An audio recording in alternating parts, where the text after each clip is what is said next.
अस्सलाम वालेकुम। प्रोग्राम है दूसरा रुख और मैं हूं आपका मेज़बान सनाउल्लाह खान। पंजाब में आम इंतखाबात से कबल एक बड़ा मार्का कल होने जा रहा है और 20 जो हल्के हैं पंजाब के सूबाई असम्बली के, उनमें कल ज़िमनी इलेक्शन होने जा रहा है और दोनों बड़ी जमातें तहरीक इंसाफ भी और नून लीग के भी बड़े बड़े जलसे हुए हैं। इन तमाम 20 हल्कों में मरियम नवाज़ शरीफ ख़ुद इन जलसों की क़यादत करती रही हैं और इमरान खान भी ख़ुद इन जलसों में जाते रहे हैं। इसके साथ साथ आज भी पूरा दिन दोनों जमातों के रहनुमाओं ने मुसलसल प्रेस कॉन्फ्रेंस की है। इमरान खान ने भी इस्लामाबाद में खिताब किया है, जबकि मरियम औरंगज़ेब ने भी आज प्रेस कॉन्फ्रेंस की है, फवाद चौधरी ने भी की है, असद उमर ने भी की है और अपना अपना जो बयानिया है वो पेश करने जा रहे हैं और हर एक का दावा है कि उन्होंने कामयाबी हासिल करनी है। पंजाब असम्बली में दोनों जमातों की जो है तकरीबन मसावी सीटें हैं इस वक्त और ये 20 जो सीटें हैं ये बड़ा डिसाइसिव रोल अदा करना है और इन्हीं कल के इलेक्शन की बुनियाद पर यह फैसला होगा कि पंजाब में की जो वजारत आला है या पंजाब की पग किसके ऊपर जाएगी। इसके साथ साथ एक इल्ज़ामात का एक तूफ़ान है, एक समंदर है जो लगाया जा रहा है। PTI ने सारा जो अपना बोझ है, अपना बयानिया है इलेक्शन कमीशन और न्यूट्रल के ख़िलाफ़ रखा हुआ है और वाज़े तौर पर इमरान खान ने तो अपने आखिरी जलसे में इसको धमकी भी कह सकते हैं कि अगर न्यूट्रल ने अपना न्यूट्रल किरदार अदा ना किया तो फिर श्रीलंका जैसी जो है हालत इस मुल्क की हो सकती है। जो पंजाब हुकूमत ने उन्होंने बाज़ जो KP के रहनुमा उनके पंजाब में दाखिले पर पाबंदी लगाई है, इस पर भी बड़ा रिएक्शन आ रहा है और कुछ इलाकों में गिरफ्तारियां भी की गई हैं। ये भी इल्ज़ामात लगाए जा रहे हैं डेरा गाजी खान में जिस तरह गिरफ्तारी की गई है एक आज़ाद उम्मीदवार की, इस पर भी तनकीद की जा रही है।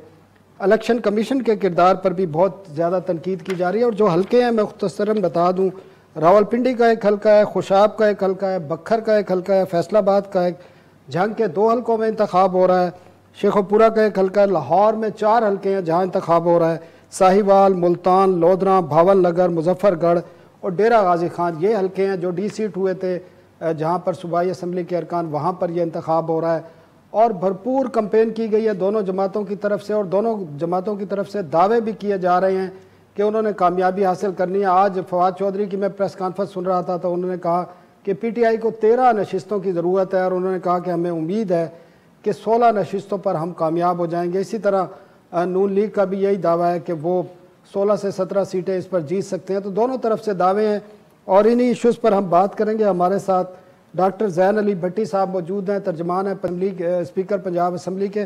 भट्टी साहब बहुत शुक्रिया। भट्टी साहब क्या देख रहे हैं और जो आपकी जमात की तरफ से भी लगाया जा रहा है कि जो वज़ीर आला पंजाब हैं और जो सूबाई हुकूमत है उनकी तरफ से तबादलों के हवाले से इल्ज़ामात हैं और जो दीगर इल्ज़ामात लगाए जा रहे हैं इलेक्शन कमीशन के हवाले से, तो क्या आपको फेयर प्ले नहीं मिल रहा है पंजाब में इन 20 हल्कों में? देखिए जी, सबसे पहले तो आज आके जो क्वेश्चन मार्क है वो इलेक्शन कमीशन के ऊपर आयद होता है और इलेक्शन कमीशन के पास मैं समझता हूँ इट्स एन गोल्डन अपॉर्चुनिटी कि वो अपने ऊपर जो है वो जितने भी इल्जामात लगे हैं उनको धो डाले और वो गैर जानिबदार रहे, क्योंकि जाली हुकूमत के, जाली वजीर आला के जो जाली ऐलानात हैं वो अब आवाम को जो है वो बरगला नहीं सकते या उनको गुमराह नहीं किया जा सकता। पिछले दिनों भी इलेक्शन कमीशन के अंदर PTI की रहनुमा डॉक्टर यास्मीन राशिद ने जो है वो हाई कोर्ट के अंदर एक रिट दायर की जिसमें कहा गया है कि जो जिंदा वोटर्स हैं तकरीबन 40 लाख के करीब, उनको जो है इन्होंने जो है वो मुद्दा डिक्लेयर किया और खुद एडमिट किया इलेक्शन कमीशन ने कि वो डेटा एंट्री ऑपरेटर है उसकी जो है वो गलती से हुआ है। तो पंजाब हुकूमत जो मुदाखलत कर रही है, जो इंतजामिया को यूज किया जा रहा है, लेकिन नहीं उसको भट्टी साहब उसको इलेक्शन कमीशन ने डिनाइल किया है कि ऐसी कोई बात नहीं है और ये गलत खबर चलाई गई है, उसको बार बार डिनाई किया गया इलेक्शन कमीशन की तरफ से। उसमें ये है जी कि इलेक्शन कमीशन जो है वो उसके पास ये अपॉर्चुनिटी है, चूंकि अब अवाम के अंदर शऊर ज्यादा है और जो इम्पोर्टेड गवर्नमेंट है या ये जो रजीम चेंज हुई है, ये जो हम पर मुसल्लत की गई है, उसकी कारकर्दगी का, उसकी काबिलियत का जो है वो पोल खुल चुका है और जो इनका लेवल ऑफ गवर्नेंस है वो जो है वो अवाम के सामने आया हो चुका है। महंगाई कहाँ पहुंच चुकी है और आम आदमी जो है वो चक्की में पिस कर रह गया। तो उसके लिए भट्टी साहब इमरान खान ने जितने भी जलसे किए उनमें परफॉर्मेंस पे कोई बात नहीं जो हुई, जो उनकी 4 साल पौने 4 साल की हुकूमत थी वो जो उनका एक साजिश का बयानिया था वो पेश करते रहे, इलेक्शन कमीशन की बात करते रहे।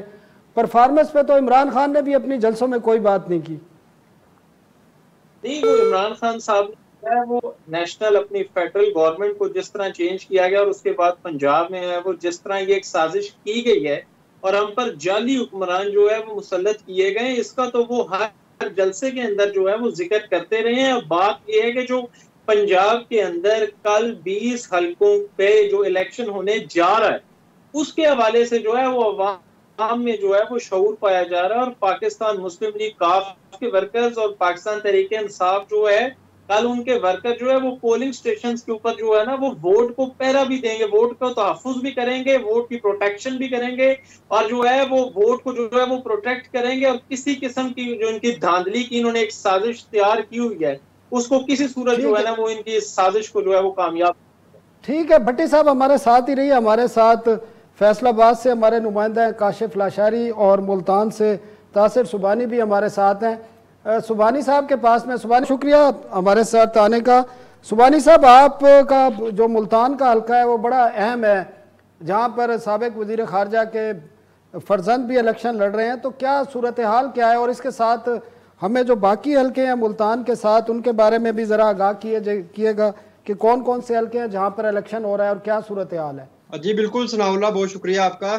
मैं आपको बताऊं कि जनूबी पंजाब के 9 अजला हैं और 8 अजला हैं सॉरी और 9 सूबाई हल्के हैं जहाँ पर ये इंतखाब कल होने जा रहा है। जनूबी पंजाब का हेड क्वार्टर समझा जाता है मुल्तान, और सबसे ज़्यादा अहम इलेक्शन जो है वो भी मुल्तान में होने जा रहा है। पूरे पाकिस्तान की नज़रें इस इलेक्शन पर हैं क्योंकि यहाँ पर जो उम्मीदवार हैं वो ज़ैन कुरैशी साबिक वज़ीर ख़ारजा और मौजूदा वाइस चेयरमैन है पाकिस्तान तहरीक इंसाफ के शाह महमूद कुरैशी के साहबजादे हैं। और मैं आपको बताऊं कि सुलेमान नईम जो है उन्होंने ही शाह महमूद कुरैशी को 2018 के इलेक्शन में इसी हल्का से शिकस्त दी थी। तो अब ये एक इंतहाई दिलचस्प इलेक्शन होने जा रहा है मुल्तान के पिछली 217 में। यहाँ की अगर कैंपेन की बात की जाए तो दोनों जमातों की जानिब से जो है वो भरपूर कैंपेन की गई है। और यहाँ पर मैं आपको बताऊं कि यूसुफ रजा गिलानी हाउस भी पिछले 1 माह से जो है वो काफ़ी ज़्यादा हरकत में है और वहाँ पर भी प्रेस कॉन्फ्रेंसेस और मिलने मिलाने का सिलसिला जो है वो जारी रहा। दूसरी जानब जो है मुस्लिम लीग नून के आला जो अहदेदार हैं वो भी यहाँ पर मुल्तान में उन्होंने डेरे डाले रखे। काफ़ी ज़्यादा उन्होंने जो है वो यहाँ पर कैंपेन चलाई है। और इस आप कह रहे हैं कि पीपल्स पार्टी और बाकी जमातें भी जो हैं इत्तेहादी हैं वो भी सपोर्ट कर रही हैं नून लीग को वहाँ पर? जी बिल्कुल, ना सिर्फ मुल्तान बल्कि जनूबी पंजाब के जो दीगर अजला में इलेक्शन होने जा रहा है जिसमें लोधरा, डीजी खान और मुजफ्फरगढ़ के 2 हल्कों में और लोधरा के 2 हल्कों में भी इलेक्शन कल होने जा रहा है। इसी तरह भक्कर और डीजी खान में भी। तो यहाँ पर हर जो यहाँ पर हल्के में जो है पीपल पार्टी ना सिर्फ इनको सपोर्ट कर रही है। सुभानी मुजफ्फरगढ़ के भी 2 हल्के हैं जहाँ पर बासिर सुल्तान साहब हैं और इसके अलावा मोहम्मद मौज़म अली जतोई साहब भी इलेक्शन लड़ रहे हैं, मोहम्मद सुल्तान रज़ा साहब हैं और तहरीक इंसाफ के उम्मीदवार हैं यासिर अराफात जतोई साहब। तो मुजफ्फरगढ़ की क्या सूरत हाल है?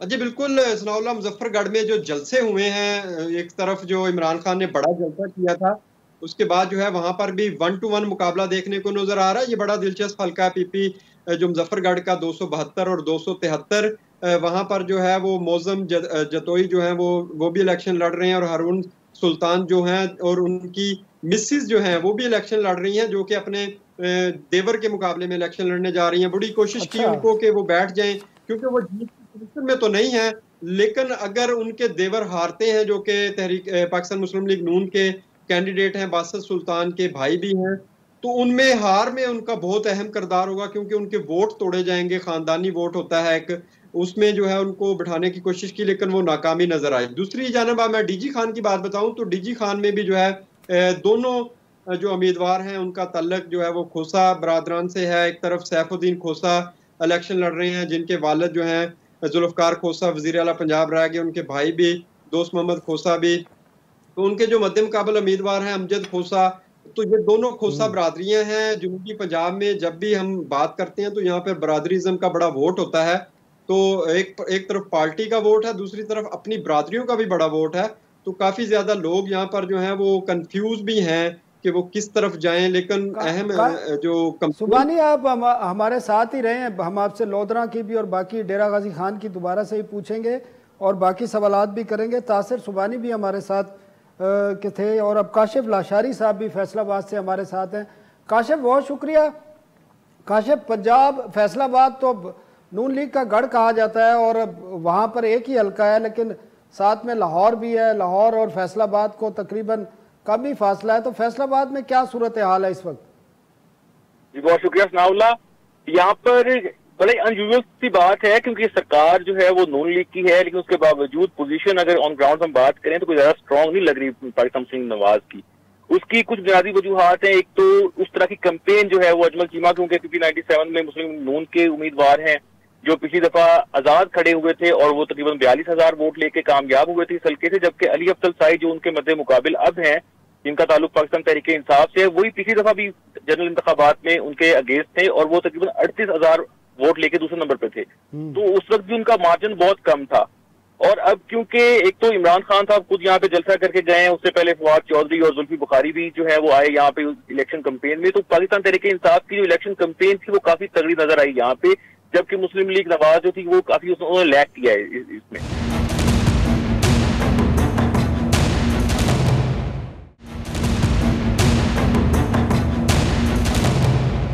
Welcome back. हम बात कर रहे थे कल जो ज़िमनी इलेक्शन हो रहे हैं पंजाब के 20 हल्कों में, हमें ज्वाइन किया है बिलाल अजहर कियानी साहब, असिस्टेंट जनरल सेक्रेटरी हैं पाकिस्तान मुस्लिम लीग नून के। इसके अलावा वज़ीर आज़म के कोऑर्डिनेटर हैं इकानमी और एनर्जी पर भी ये। इसके साथ हमें मोहम्मद बिलाल हैं हमारे ब्यूरो चीफ लाहौर में, उन्होंने भी ज्वाइन किया है। जैन भट्टी साहब भी हमारे साथ हैं। बिलाल साहब बहुत शुक्रिया हमें टाइम देने का। बिलाल साहब, कल इलेक्शन हो रहा है, मुहिम भी आप लोगों ने चलाई है, आपकी मरीम नवाज शरीफ ने हर जो इंतखाबी जलसा था उसको लीड किया, तहरीक इंसाफ से इमरान खान ने लीड किया, बड़े भरपूर जलसे हुए हैं दोनों जमातों के। तो क्या देख रहे हैं, क्योंकि तहरीक इंसाफ की तरफ से आज भी जितनी प्रेस कॉन्फ्रेंस हुई हैं उन्होंने इल्ज़ामात लगाए हैं, एक तो पंजाब हुकूमत पर कि वो मुदाखलत कर रही हैं, तबादले भी कर रही हैं, डेवलपमेंट के भी हवाले से हैं, कुछ गिरफ्तारियों का भी जिक्र किया है, फिर इलेक्शन कमीशन पर भी बेपनाह तनकीद की गई है। तो क्या देखते हैं कल के इंतखाबात को? पंजाब हुकूमत ने कोई ऐसे इंतजाम किए हैं कि एक तो पुरअमन होगा और लोगों को अपना हक राय दही इस्तेमाल करने की मुकम्मल आज़ादी होगी? जी बिस्मिल्लाहिर्रहमानिर्रहीम। सनाउल्लाह साहब, पहले तो जी अपने शो में दावत देने का शुक्रिया। देखिए, जो आपने पहली बात की है, यकीनन अल्हम्दुलिल्लाह बहुत ही हमारी एक ज़बरदस्त और पुरजोश कैंपेन रही है, इलेक्शन कैंपेन। आपने देखा है वज़ीर आज़म नवाज शरीफ साहब की क़यादत, कायदे जमात जो हमारे और साबिक़ वज़ीर आज़म मोहम्मद नवाज शरीफ साहब की क़यादत में, उनकी गाइडेंस और लीडरशिप में, और हमारे सदर जमात और वज़ीर आज़म शहबाज शरीफ साहब की गाइडेंस के अंडर और बाकी हमारी पार्टी ने जो उसमें इन्वॉल्वमेंट थी, उसके साथ साथ मरीम नवाज शरीफ साहिबा ने ये पॉलिटिकल कैंपेन लीड की और अल्हम्दुलिल्लाह बहुत ही काबिल तरीके से, बहुत ही ज़बरदस्त तरीके से लीड किया। और हमने देखा कि जिस हल्के में वो गई हैं, क्या रिस्पॉन्स रहा है और किस तरीके से आवाम बाहर आई है। कुछ ऐसी जगह थी जहाँ पे तपती धूप थी, बारिश थी, पानी खड़ा हुआ था और लोग वहाँ पे खड़े होकर वो जलसों में जो रिस्पांस था, ना सिर्फ तादाद बल्कि जो जोश था वो हमने देखा। उसके अलावा जिस हल्के में, और मैं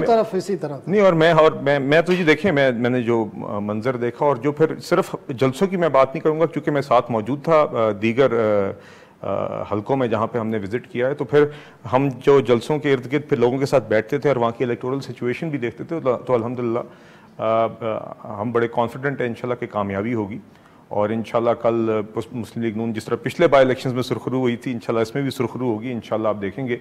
जहाँ तक आपने दूसरी बात की इमरान खान साहब की, तो इमरान खान साहब तो एक हारे हुए शख्स की बातें ऑलरेडी कर रहे हैं। ये तो बहाने हैं कि कल जब ये हारेंगे तो ये बता सकें कि मैंने पहले ही कहा था। ये बस ये, और इसके अलावा कुछ नहीं है। चीफ इलेक्शन कमिश्नर साहब के खिलाफ अब वो बातें कर रहे हैं, इलेक्शन कमीशन के खिलाफ बातें कर रहे हैं, क्योंकि उनको असल में दर्द ये इस बात का है कि उन्होंने चोर दरवाजे से मीटिंग करने की दरख्वास्त की, वो दरख्वास्त मुस्तरद होगी। उनको चीफ इलेक्शन कमिश्नर साहब ने कहा कि जिस तरह बाकी जमातें, कोई भी जमात है, वो एक फॉर्मल तरीके से आप फ्रंट डोर से ऑफिस के आके मुलाकात कर सकते हैं। तो एक उसको इस बात का दर्द है, दूसरा उनको फॉरेन फंडिंग केस का दर्द है। तो ये तो इमरान खान साहब का वतीरा है, चाहे वो सहाफ़ी हो, चाहे वो कोर्ट्स हों, चाहे वो इलेक्शन कमीशन हो। अगर वो उनकी बात नहीं मानते तो वो ओए तोए करके हर बंदे की पगड़ी उछालनी शुरू कर देते हैं। तो इंशाल्लाह ये दोनों चीज़ें साइंस हैं, जो रिस्पॉन्स हमने ग्राउंड में देखा है वो, और जिस तरह की बातें इमरान खान साहब कर रहे हैं वो इंशाल्लाह वाज़ेह साइंस है कि इंशाल्लाह कल कामयाबी पाकिस्तान मुस्लिम लीग नून की कैसे होगी। देखते हैं आप? जी, जो उनकी जमात की तरफ से इल्ज़ामात आ रहे हैं पंजाब हुकूमत के ऊपर कि इलेक्शन में मुदाखलत कर रहे हैं पुलिस के जरिए, इंतजामिया के, देखिए वो जो मुसल्ला जत्थे KP से उस मैं बल्कि एक नाम सुन रहा था कोई मकबूल गुज्जर साहब में शायद वो हैं और दीगर ये जत्थे जो हैं ये अमीन के पर पाबंदी जी, तो ये तो इनका पर पाबंदी लगाई है? कोई आपके पास सॉलिड इंफॉर्मेशन थी या वैसे ही? जी, जो मुतल्लिका अदारे हैं उन्होंने उनके पास इंफॉर्मेशन मौजूद थी। इसके अलावा हल्कों में हमें ये इंफॉर्मेशन मौसूल हुई। तो जब इस तरह की एक्टिविटी होगी और क्योंकि ये जानते हैं कि ये लक्ष्य हार रहे हैं तो इनको ये सूट करता है और इनकी कोशिश है कि कल लॉ एंड ऑर्डर डिस्टर्ब हो और ताकि ये एक जिसे कहते हैं ना एक वहाँ पे क्राइसिस बने जिसके अंदर से इनको कोई बहाना मिल सके, कल कोई बात कर सकें। क्योंकि अगर पुरअमन रहता है सब कुछ तो उनको वाज़ेह शिकस्त कल नजर आ रही है और इनके पास ये जो एक फिक्शन टेल थी बैरूनी साजिश की वो भी रद्द होगी। उसके बाद इनको पता है कल भी इनकी अगर इंशाल्लाह कामयाबी मुस्लिम लीग नून की हुई तो इनके पास तो बिल्कुल ही कुछ हाथ में नहीं रहेगा, नहीं, इसलिए ये सारी की सारी बातें कर रहे हैं। आपसे हम इकानमी पे भी बात करेंगे क्योंकि आज आप मौजूद भी थे प्रेस कॉन्फ्रेंस में, लेकिन हम पहले लाहौर चलते हैं मोहम्मद बिलाल के पास। बिलाल साहब बहुत शुक्रिया। बिलाल, लाहौर में कल 4 हल्के हैं जहां पर ज़िमनी इलेक्शन हो रहा है, क्या सूरत हाल देख रहे हैं और इंतजामात कैसे हैं?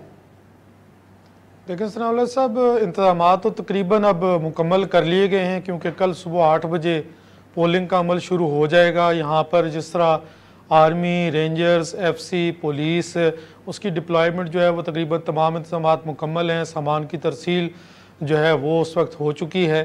अब सिर्फ कल पोलिंग का स्टार्ट होना है। लाहौर में जो सिचुएशन है, हमारे पास यहाँ 4 हलकों में इलेक्शन होने हैं, उनमें 3 हलके ऐसे हैं जिनमें जो कैंडिडेट्स D सीट हुए थे वो इस वक्त PMLN और इत्तेहादी जमातें उनको PMLN के टिकट पर सपोर्ट कर रही हैं और PTI ने अपने नए कैंडिडेट्स जो हैं वो यहाँ पर फील्ड किए हैं। लाहौर में अगर हम देखें तो तकरीबन 1 हलका जो है वो हमें ऐसा लग रहा है कि जहाँ पर ज़्यादा एक टफ कंपटीशन होगा। बाकी 3 में बज़ाहिर PMLN की गवर्नमेंट काफ़ी कॉन्फिडेंट है कि वो उनके 3 सीट्स जो हैं वो लाहौर से वो ईजीली सिक्योर कर लेंगे। जो 1 हलका मैं बात कर रहा हूँ उसमें भी जो ज़्यादातर जो रिजेंटमेंट है वो PMLN के अंदर, पार्टी के अंदर है, क्योंकि यहाँ पर जो D सीट हुए थे कैंडिडेट्स उनको टिकट्स दे दिए गए। तो अपने पार्टी के लॉयल वर्कर्स से जो काफ़ी सालों से पार्टी के साथ चल रहे थे उनको इस वक्त यहाँ पर इग्नोर किया गया और PMLN ने उनको प्रेफर किया जो कैंडिडेट्स D सीट हुए थे, क्योंकि उन्होंने हमजा शहबाज को CM के इलेक्शन में सपोर्ट किया था। बिलाली हल्का कौन सा है?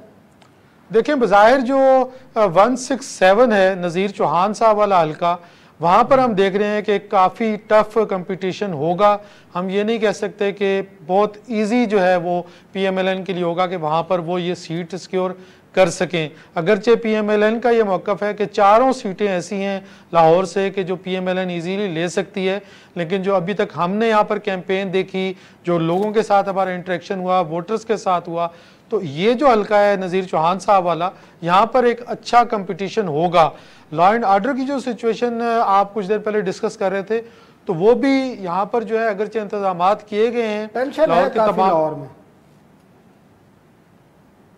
ठीक है बिलाल, मुझे ब्रेक का कहा जा रहा है। नाजरीन, एक छोटी सी कमर्शियल ब्रेक लेते हैं और कमर्शियल बाद हम भट्टी साहब से भी और क्यानी साहब से भी बात करेंगे और इकानमी हमारा सब्जेक्ट होगा। जो इलेक्शन पर हमने बात कर ली है वो भी बड़ी डेवलपमेंट हुई है पाकिस्तान की इकानमी के हवाले से और आज वज़ीर ख़जाना ने एक प्रेस कॉन्फ्रेंस भी किया, उस पर भी बात करेंगे, लेकिन एक ब्रेक के बाद।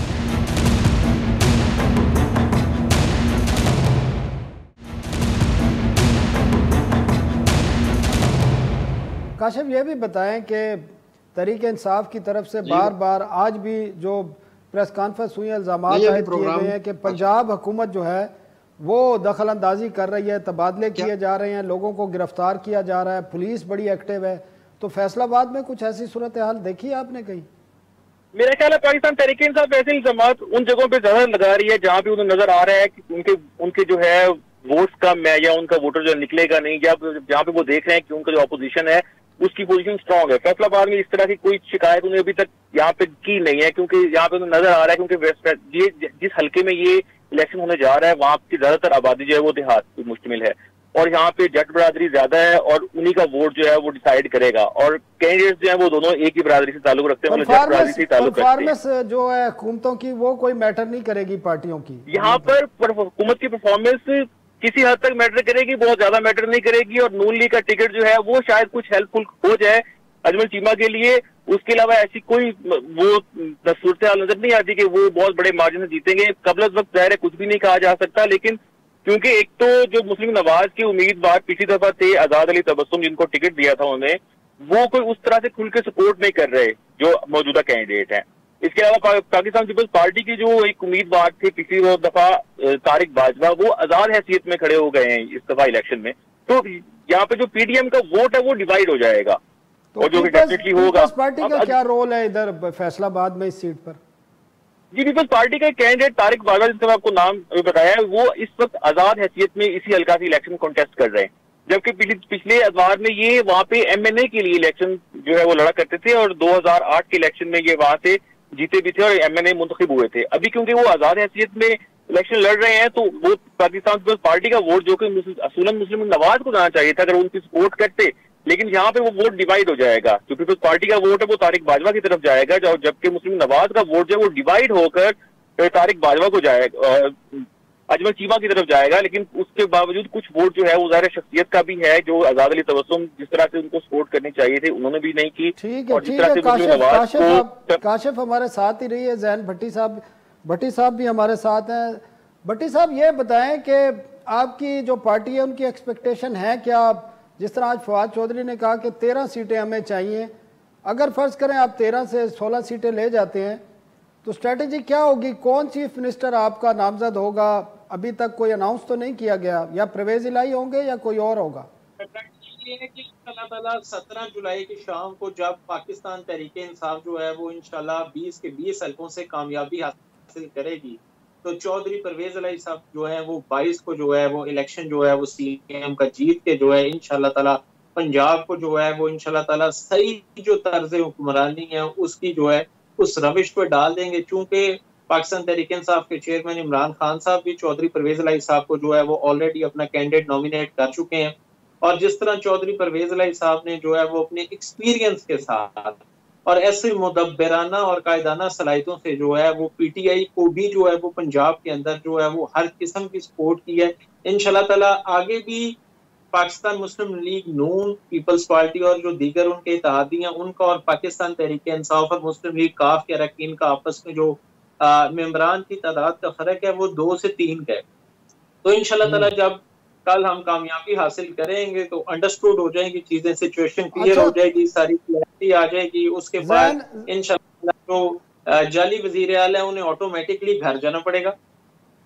ठीक है जैन भट्टी साहब, ये भी बताएं, जो तहरीक इंसाफ के मेन लीडर हैं असद उमर साहब, उन्होंने तो ऐलान किया था कि अगर हम कामयाब भी हो जाते हैं तो हम सूबाई असम्बली से इस्तीफ़े दे देंगे और या असम्बली तोड़ देंगे, और उनका मकसद यही था कि तहरीक इंसाफ चाहती है कि आम इंतखाबात हों जल्द। तो इस सूरत हाल में फिर वज़ीर आला का तो बात ही नहीं रही है, ये तो वो अनाउंस कर चुके हैं बाकायदा असद उमर। जब चौधरी परवेज इलाही साहब सीएम इलेक्ट हो जाएंगे उसके बाद जो अगला लाया अमल है या जो अगली सियासी हमारा जो फैसला है वो इमरान खान साहब और चौधरी परवेज इलाही साहब और चौधरी मोहम्मद इलाही साहब करेंगे, और जो चौधरी परवेज इलाही साहब इंशाल्लाह उनकी मुशावरत से है ना वो काम जो है वो सियासी फैसला ना करेंगे। अच्छा जैन साहब, ये बताएं कि जिस किस्म के बयानात आ रहे हैं तहरीक इंसाफ की तरफ से, तो वो नाकामी तो किसी सूरत कबूल करने को तैयार नहीं है, तो आप एज ए डेमोक्रेट इस बात का इरादा करते हैं कि जो भी सूरत हाल हो, कामयाबी हो नाकामी हो, तस्लीम किया जाएगा? कामयाबी जी इंशाल्लाह ताला हमारा मुकद्दर है, और ये जो लोटे और जाली हुक्मरान है इन ये गिरती हुई रेत की दीवार है, बस इसको एक और धक्का जो है वो लगना है और इसने जो है वो चकनाचूर हो जाना है, और इंशाल्लाह ताला फिर जो है वो इनको अल्टीमेटली जो है सनाउल्लाह साहब इन्हें जाना पड़ेगा, क्योंकि जो हालात या जो इन्होंने अवाम का हाल किया, जो अवाम का अशर किया जो है वो लोगों में इनकी हकीकत आया हो गई, शरीफों का जो है वो खुल गया। नहीं, आज वजीर ख़जाना ने जो प्रेस कॉन्फ्रेंस की है उन्होंने तो कहा है कि 4.25 साल में इसको मुल्क को डिफ़ॉल्ट में फेंका गया, खींचा गया, और आज हमने पिछले 3 माह के दौरान पाकिस्तान को डिफ़ॉल्ट से निकाल लिया है। तो आप सूरत हाल दूसरी बता रहे हैं, इनके वजीर ख़जाना सूरत हाल दूसरी बता रहे हैं। देखें जी, IMF से इनके मामला जो है वो अभी जिस तरह चल रहे हैं, पेट्रोलियम की कीमतों के अंदर इन्होंने जो है वो जो किया है, और उसके बाद बिजली में महंगाई, हर चीज, अशियाए खुर्दो नोश जो है वो भी आम आदमी की पहुंच से बाहर हो गए हैं। तो हाउ इट्स पॉसिबल कि अब आवाम को आप जो है वो किस तरह जो है वो गुमराह करेंगे, किस तरह जो है आप उनको डिट्रैक्ट करेंगे। शऊर है, अब सोशल मीडिया का दौर है, अब जो है वो हर आदमी के पास जो है वो मोबाइल है, वो चीजों को अच्छी तरह सकता है, और वो ही इज हिमसेल्फ अ जज। वो अपने जो है वो माइंड से फैसला करता है, अपनी अक्ल शऊर जो अल्लाह ताला ने उसको दिया है वो बेदार हो चुका है। और जिस तरह जो है इमरान खान साहब ने इसका मुकदमा लड़ा है, और जिस तरह चौधरी परवेज इलाही साहब ने हर फोरम के ऊपर जो है, अदलिया का फोरम हो, कानूनी फोरम हो, पार्लिमानी फोरम हो, पंजाब असम्बली के अंदर की सूरत हाल हो, उन्होंने जिस तरह जो है वो लड़ा है सारा मामला, जिस तरह शरीफों का मुकाबला किया, वो अपनी मिसाल आप है। और इंशाल्लाह ताला आप देखेंगे कि चौधरी परवेज इलाही साहब जो है वो एक सीनियर सियासतदान है, he is a seasoned politician, और जो है वो लोगों का रवादारी और जो है वो बर्ताव उनका एक फैमिली के तौर पे बहुत अच्छा है। तो आई डोंट थिंक सो कि ये चीजें जो है वो कंपेरेबल हैं किसी भी तरह जो है वो हमजा साहब से। ठीक है, भट्टी साहब हमारे साथ ही रहिए। तासर, मैं फिर आपकी तरफ आऊँगा, ख़ासकर जनूबी पंजाब के जो 9 हल्के हैं वो बड़ा अहम किरदार अदा करेंगे। जो तहरीक इंसाफ की तरफ से मैंने पूछा था, ये काशिफ से भी, तहरीक इंसाफ की तरफ से आज भी इल्ज़ामात लगाए गए हैं इलेक्शन कमीशन के ऊपर भी, जो वज़ीर आला पंजाब हैं इस वक्त उनके ऊपर भी, और पंजाब हुकूमत के ऊपर भी, कि इलेक्शन में मुदाखलत की जा रही है भरपूर तरीके से। और ख़ासकर एक गिरफ्तारी भी हुई है जनूबी पंजाब में जो एक आज़ाद उम्मीदवार थे। तो आपको क्या नज़र आ रहा है, पंजाब हुकूमत की कोई मुदाखलत है जनूबी पंजाब में, इस किस्म के काम किए गए हैं जो इलेक्शन कमीशन ने जिनसे रोका था? जो मुल्तान के हल्के में शाह महमूद कुरैशी ने मुल्तान के हल्के में जो अपनी पूरी कंपेन चलाई है, उसमें अपनी पूरी कंपेन ही उन्होंने इस बात पे चलाई है कि सरकारी मशीनरी का यहाँ पर इस्तेमाल हो रहा है। और मुतअद्दिद बार वो इलेक्शन कमीशन ऑफिस में गए हैं शिकायत लेकर कि यहाँ पर जो है वो उनको जो है तरक्याती काम हो रहे हैं और पुलिस मुदाखलत कर रही है। लेकिन हमने देखा है कि जैसे ही डिस्ट्रिक्ट जो मॉनिटरिंग ऑफिसर हैं उनको कोई रिपोर्ट मिलती थी सोशल मीडिया पर या किसी भी किस्म की, तो वो फौरी उस पर एक्शन लेते थे। मुस्लिम लीग नून के जो उम्मीदवार हैं सुलेमान नईम, उनको बाकायदा तौर पर फाइन भी किया गया 45,000 का। उसके साथ साथ मैं आपको बताऊं कि यहाँ पर एक सोशल मीडिया पे चली कि मुस्लिम लीग नून के जो उम्मीदवार हैं वो 20 मोटरसाइकिलें दे रहे हैं, एक मोटरसाइकिल 20 वोट के पीछे दे रही है। उसके बाद शाह महमूद जैन कुरैशी का भी इसी तरह से सोशल मीडिया पे आया कि वो 10 वोटों पर एक मोटरसाइकिल दे रहे हैं, जिस पर दोनों उम्मीदवारों को जो है वो तलब किया गया और उनकी इंक्वायरी की गई। ऑन ग्राउंड इस तरह की कोई चीज जो है वो सामने नजर नहीं आई, ना ही हमने देखा है कि कोई वजीर यहाँ पर आया हो जिसने आकर यहाँ पर कंपेन चलाई हो। अपने तहत कंपेन चलाई जा रही है उम्मीदवारों की जानिब से। अलबत्ता जो रहनुमा है मुस्लिम लीग नून के आबद शेर अली, उनको हेड बनाया हुआ है यहाँ पर, वो मुस्लिम लीग नून की कंपेन चला रहे हैं। इसी तरह से दीगर जो जनूबी पंजाब के अजला हैं वहाँ से भी यही कहा गया है कि पीटीआई की तरफ से यही एक 1 पॉइंट एजेंडा था कि यहाँ पर मशीनरी का इस्तेमाल हो रहा है। ठीक है, वो एक बयानिया तासर, ठीक है, वो एक बयानिया बनाया गया है पीटीआई की तरफ से, और इमरान खान तो कह चुके हैं कि अगर न्यूट्रल्स ने और इस किस्म की सूरत हाल हुई, नज़र ये आ रहा है कि नाकामी की सूरत में फिर वो श्रीलंका बनाने का पाकिस्तान को धमकी दे रहे हैं। नाजरीन, एक वक्फा लेते हैं और वक्फे के बाद मुस्लिम लीग नून के बिलाल अजहर कियानी साहब भी हमारे साथ होंगे, जबकि ब्यूरो चीफ लाहौर मोहम्मद बिलाल भी हमारे साथ होंगे, और लाहौर की सूरत हाल पर भी हम बात करेंगे एक वक्फे के बाद।